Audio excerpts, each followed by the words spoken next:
don't have a wide format printer, but you want to use the TNT Digital Collection papers.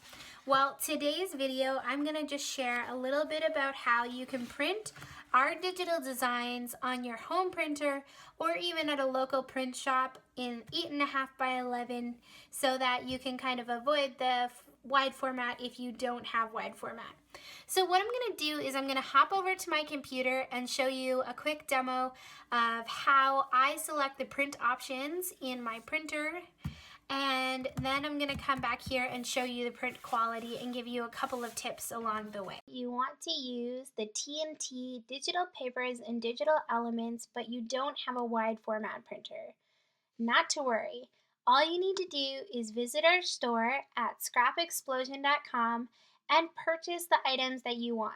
So if you've decided to just purchase the papers, well, great. But if you've decided to purchase the whole collection, not to worry, you can use that too. So I want to give you some tips in this video about how you can print off those elements just on your regular home printer, even if you don't have a wide format printer. All of the elements and all of the journaling cards have been formatted on 8.5 by 11, so they'll be easy to print. Just click print and you are good to go. But if you are using the pattern papers, they have been formatted for 12 by 12. Like this one is a 12 by 12 design. But maybe you're like me and you don't have a wide format printer just yet. So let me give you some tips for how you can print off those papers on your home printer. So the first thing I want to do is I want to open up the item that I want to print. So I've opened up this Quiltspiration paper that has these really awesome hearts. And I'm going to go to File and I'm going to scroll down till I get to Print. You can do this on a Mac or a PC. The next thing I want to do is I want to just adjust some of the settings here so that I'm going to get the best print possible. So first, make sure you're on the right printer, so I am. The second thing you're going to want to do is you're going to want to change the default settings. So normally it's on default settings. You're going to want to click that you are printing a photo on photo paper. Even if you're not on photo paper, you're printing on vellum or regular paper, if you select one of these options, photo on photo paper or photo on plain paper, you are going to get a way better print. So I'm going to select photo on photo paper. I want one copy and I want to make sure it's in color. So if your black and white feature is selected, make sure to unhit that. Although if you really wanted to print it in grayscale, that would be a really cool effect too. But I want mine in color, so I want one copy. The next thing you'll notice is it has shrunk down my 12 by 12 paper to my 8.5 by 11 paper, leaving a lot of white space because it's a square photo, so it wants to print it as a square. Instead, I'd rather fill the page as much as possible. So I'm going to go over here to change my options, and instead of print entire image, I'm going to select fill entire paper. And you're going to see it automatically changes the preview so that it fills the whole entire paper. There is a border, and that's just the way that my printer works. It has to have a border, but if your printer has an option to remove the border, then you could even select that as well. Now you'll notice that the pattern is facing one way versus another way. So right now it's horizontal pattern, even though it's a vertical design. What you can do is you can unclick auto rotate to switch it back to the other design if you want it to face the other way.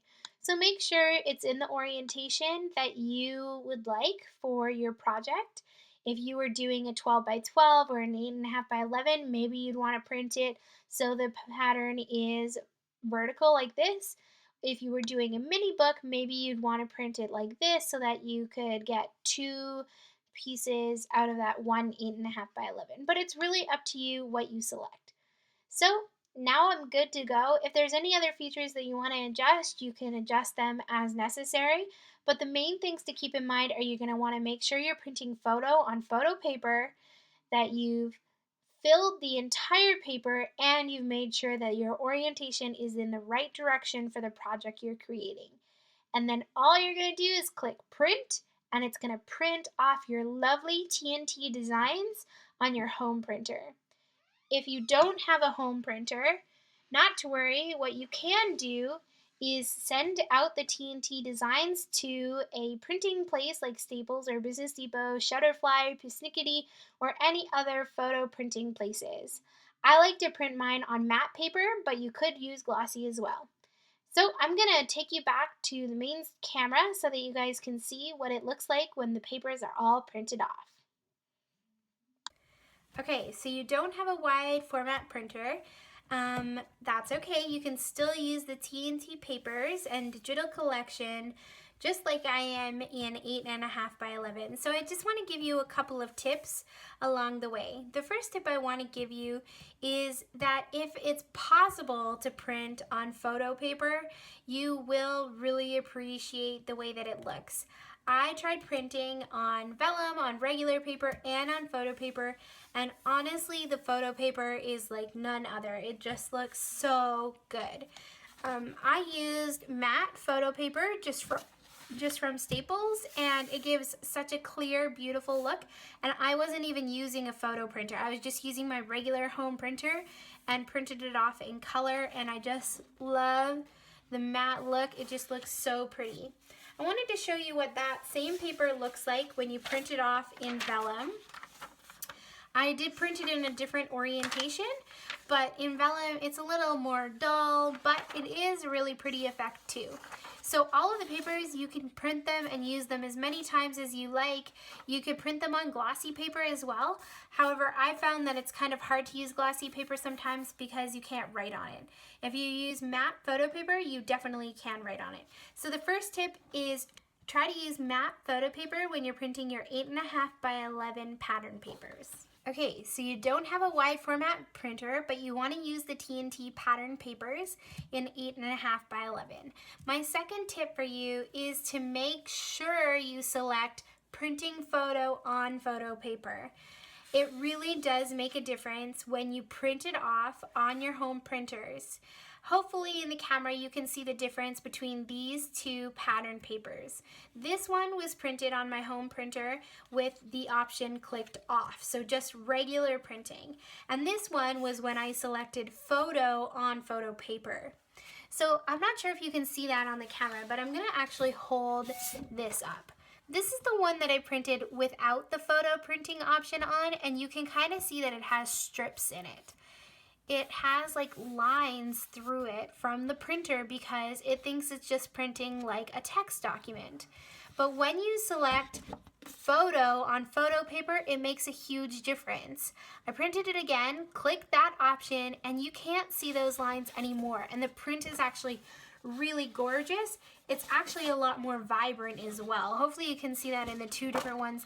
This one is the way that it looks on the screen. This one just looks really crappy and almost a waste of paper. But I think I'll still find a way to use it. It just isn't what you are wanting. So the second tip for you is to make sure you select that you're printing a photo on photo paper. Okay, so you don't have a wide format printer, but you want to print at home on 8.5 by 11. Here's my third tip for you. Think about the orientation. When you print off the papers, it will rotate your paper for you. But you're going to want to keep in mind what you're using the project for. And some of the papers do have an orientation, like a side that's up. For example, this one has text on it, and you're obviously going to want the text to be facing upwards. So this is the orientation that it's supposed to be. And my printer flipped it to this orientation, so it was this way, but it didn't look the way that I wanted it to look. So think about your project and think about how you're going to be using these 8.5 by 11 papers. Are you going to be using them on a full 12 by 12 sheet of paper, or maybe you're using them on an 8.5 by 11 project? Well, if you are, then you're going to want the orientation to face this way. But I've decided to create a project that's 6 by 8. And so I'm going to cut this into 6 by 8 and then use that extra piece as an embellishment. So I needed to print my paper so it faced this way.